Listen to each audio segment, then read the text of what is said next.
दर्शकवृन्द नमस्कार। तपाईँ Evan television हेर्दै हुनुहुन्छ र साथमा म अमृत मानोली छु। यति बेला म कैलाली जिल्लाको लम्की चुहा नगरपालिका वार्ड नम्बर 4 को कौवापुरमा आइपुगेको छु।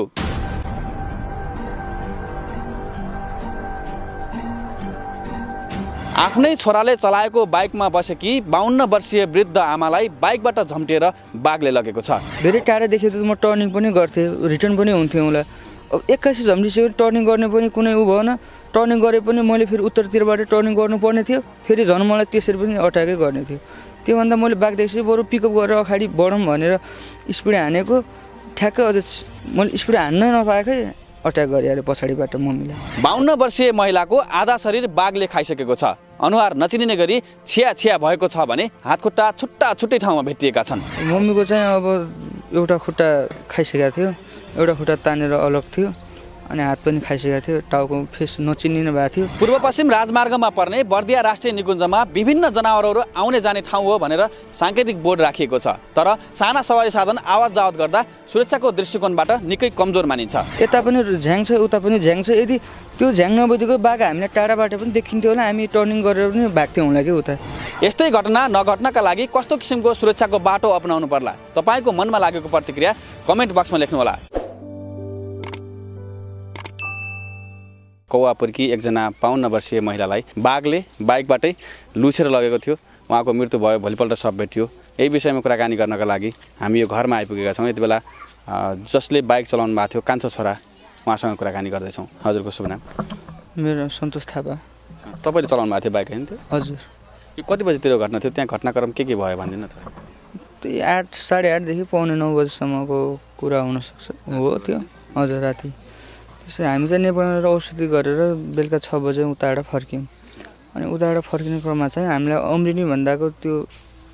अमृनीभन्दा यता 6-7 किलोमिटर यता चाहिँ हामीलाई बाघले अट्याक गर्यो। त्यसो बाघले अट्याक गर्दाखेरि चाहिँ मेरो यो साइडमा लाग्यो, दायाँ साइडमा लागेर जगेट च्यातियो। जगेट च्यातिसकेपछि मम्मीलाई चाहिँ उठाएर लगिहाल्यो। त्यसो म त्यहाँ रोकेँ, बाइक फालेर कराएँ, एकदम कराएँ। त्यहाँ कतै करायो भनेपछि छोडेर जान्छ कि भन्ने हिसाबले करायो, एकदम त्यहाँ छोडेर भित्र लग्यो, जङ्गलभित्र लग्यो। हजुर।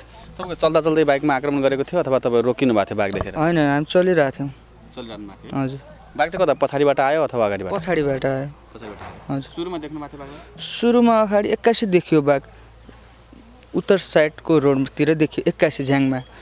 त्यो साइडमा झ्याङहरू पनि धेरै छ, रोडको नजिक झ्याङ छ।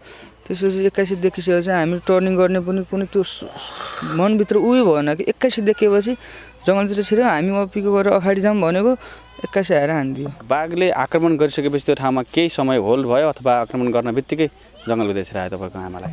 81 लग्यो। तपाईँको उद्धार चाहिँ कसरी गरियो? तपाईँ त अब बाइक पनि पल्टियो होला? मैले बाइक त्यहाँ फालेँ। त्यसो म त्यहाँ कहीँ गएन, म सिधै त्यहाँ जाँड लगाएर त्यहाँ गएर एकदम कराएँ। त्यहाँ आउनुहुन्छ कि भनेर चप्पल त्यहीँ छुट्याएको थिएँ, मोबाइल पनि त्यहाँ मोबाइल समातेँ मैले त्यहाँ। अनि एकदम कराएँ। त्यसो उता ट्रकलाई रोकेँ, यताबाट आएको थिएँ ट्रकलाई पनि रोकेँ। त्यसपछि म उतातिर गएँ अमरेनीको चेकपोस्टमा।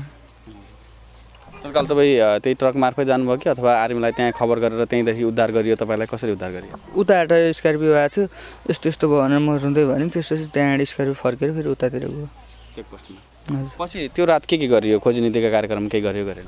त्यसपछि चाहिँ उहाँहरूको आरक्षीहरूबाट पनि त्यहाँको नेपाल आर्मीहरूको पुलिसहरूको टिमहरू आयो, खोज्ने कार्यक्रम भयो। त्यहाँ मम्मीको चाहिँ त्यो सेतो खैरो कलरको ज्याकेट भेटियो अगाडि, त्यसपछि एउटा सानो मोबाइल भेटियो। त्यसपछि चाहिँ जेसिबी ल्याएको थियो, जेसिबी ल्याएर त्यसपछि 2 घन्टा 4 बजीसम्म खोजिरहेको थिएँ। त्यसपछि चाहिँ हामी यता उनीहरूले भने तपाईँहरू भोलि आउनु होला भनेर भनिसकेपछि हामी उहाँबाट 4 बजे फर्क्यौँ। त्यसपछि फेरि पछि गयौँ बिहान गइसकेपछि 4वटा हात्ती आएको थियो। हामी गइसकेपछि हात्ती आयो। त्यसपछि आधी घन्टाभित्र पछि त्यहीँ जेसिबीले जहाँसम्म खोज्छ त्यहाँदेखि 20-25 मिटर उता भेटियो। कस्तो अवस्थामा थियो? अथवा आक्रमण गरेर त्यत्तिकै तानेको मात्र रहेछ कि खाएको पनि रहेछ, के रहेछ? मम्मीको चाहिँ अब एउटा खुट्टा खाइसकेको थियो, एउटा खुट्टा तानेर अलग थियो, अनि हात पनि खाइसकेको थियो, टाउको फेस नचिनिने भएको थियो। फेस चाहिँ मैले हेरेन, अनि खुट्टा चाहिँ मैले पछि यता आएर हेरेको। त्यहाँ चाहिँ म जानु पछि त्यो सकेन। तपाईँलाई चाहिँ अब लाग्यो होला नि होइन आफ्नो मम्मी गुमाउनु भयो तपाईँले आफैले चलाएको बाइकबाट बाघले तानेर लग्यो होइन हजुर अहिले मृत्यु पनि भइसकेको छ के भइदिएको भए हाम्रो सुरक्षा हुन्थ्यो होला त्यहाँनिर के लाग्छ तपाईँलाई अब मेरो अब मैले त आफ्नो मम्मी घुमाएँ ताकि मलाई जन्म दिने मम्मी घुमाइसकेपछि त्यो घटना अरू कसैमाथि नहोस् जो कि जो महेन्द्र राजमार्ग हो त्यो भनेको दिउँसो पनि चल्ने राति पनि चल्ने एउटा रोड हो यदि आवश्यक पनि छ त्यो रोडको यदि आवश्यक भएपछि त्यो डेन्जर पनि छ सबैको लागि त्यसको लागि बर्दिया राष्ट्रिय निकुञ्जले त्यसको लागि केही सुरक्षित बनाउनु पर्यो मोटरसाइकल चालकको लागि पनि सुरक्षित हुनु पर्यो गाडी चालकको लागि पनि सुरक्षित हुनु पर्यो जसको लागि पनि सुरक्षित हुनु पर्यो यदि सुरक्षित हुन्थ्यो भने चाहिँ आज म मेरो आमा गुमाउने थिएन पक्कै पनि तपाईँको आमालाई तपाईँले बाइकमा बोकेर आइरहँदाखेरि केही समय अगाडि बाघ देखेँ अनि थोरै कुराकानी पनि भयो मम्मीसँग होइन त्यसपछि फेरि जाने निदो गर्नुभयो त्यति बेला म घुमेको भए हुन्थ्यो भन्ने लागेन घुम्नुपर्छ भन्ने लागेन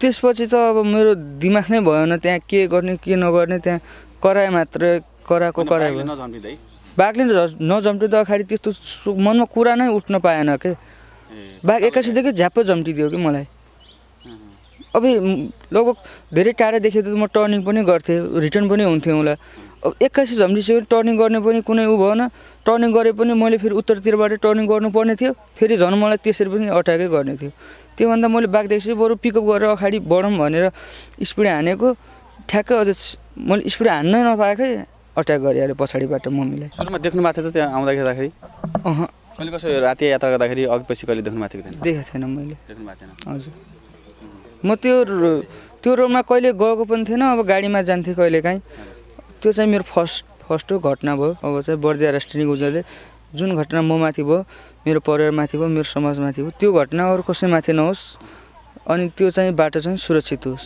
त्यहाँनिर फरानी भइदिएको भए होइन झार जङ्गलहरू वरपर काटिदिएको भए कमसेकम टाढैबाट बाघ देखिन्थ्यो भन्ने पनि लाग्यो होला नि त हजुर हजुर त्यो रोड फेरि एकदम झ्याङ्गिलो छ यता पनि झ्याङ छ उता पनि झ्याङ छ यदि त्यो झ्याङ नभइदिएको बाघ हामीलाई टाढाबाट पनि देखिन्थ्यो होला हामी टर्निङ गरेर पनि भाग्थ्यौँ होला कि उता टर्निङ त्यो बाघ झ्याङ छ बाघले चाहिँ हामीले झ्याङबाट आएर हो कि अब कताबाट एक्कासी बाघ देखिसकेपछि उताबाट हामीले पछाडिबाट अट्याक गर्यो झ्याङ पनि एकदम छ त्यहाँ मान्छे हराउने भन्दा पनि त्यहाँ एकदम झ्याङ छ त्यो साइडमा फडाएर पनि कुनै छैन साइडमा तपाईँले बाइक आफैले रोक्न पाउनुभयो अथवा पल्टियो बाइक आक्रमण बाइक फालेँ मैले आफै फालेँ रोक्न पनि रोक्नु मैले फालेँ बाइक जस्तै त रातिमा यात्रा गर्दाखेरि त होइन स्कटिङ गरेर पठाउँछ नि आर्मीले तपाईँलाई गरेन स्केटिङ गरेर मेरो टाइम कार्ड ट्रक थियो ट्रकसँग दियो टाइम कार्ड त्यसो ट्रक मैले भने मलाई मेरो टाइम कार्ड मिल्दैन नै तपाईँको ट्रकसँग गरिदिएको छु भनिदियो त्यसो चाहिँ ट्रकको म पछि गइरहेको थिएँ अम्रिनीबाट चाहिँ मलाई ट्रकले अगाडि जा भने मैले भने अब सोचेँ इन्डिकेटर दिएर अगाडि जा भनेपछि हातले त्यसपछि अब ट्रकको हेडलाइट हुन्छ ठुलो अगाडि त्यसपछि ट्रकले को हेडलाइटले गर्दाखेरि सेफ हुन्छ होला भनेर म अगाडि गएँ त्यसो अगाडि गइसकेपछि अट्याक भयो हामी धेरै अगाडि जानुभएछ त्यसो भए त धेरै अगाडि भन्दा पनि त्यही 50 मिटर त्यति टाढा थिएँ 50 मिटरको ग्याप हजुर अनि पछि अब तपाईँको मम्मीलाई आक्रमण गरेर लगिसकेपछि ट्रकवालाले रोक्यो होला होइन के गरे पहल चाहिँ उसले अथवा आफ्नो तर्फबाट गर्नुपर्ने के गरे ट्रकले केही पहल गरेन त्यहाँ रोक्यो त्यसपछि रोक्ने बित्तिकै मैले अरू गाडी उताबाट पनि आएको थिएँ अरू गाडीलाई पनि रोकेँ त्यसपछि उता स्क्वायरमा गएँ म तपाईँलाई चोट लागेको छ छैन मलाई चोट लागेन मेरो ज्याकेटमा चाहिँ मेरो दायाँपट्टिको बाउला च्यातिया छ अनि यता कम्मरको पन्जा लागेको छ त्यही बाघले चम्केर होइन हजुर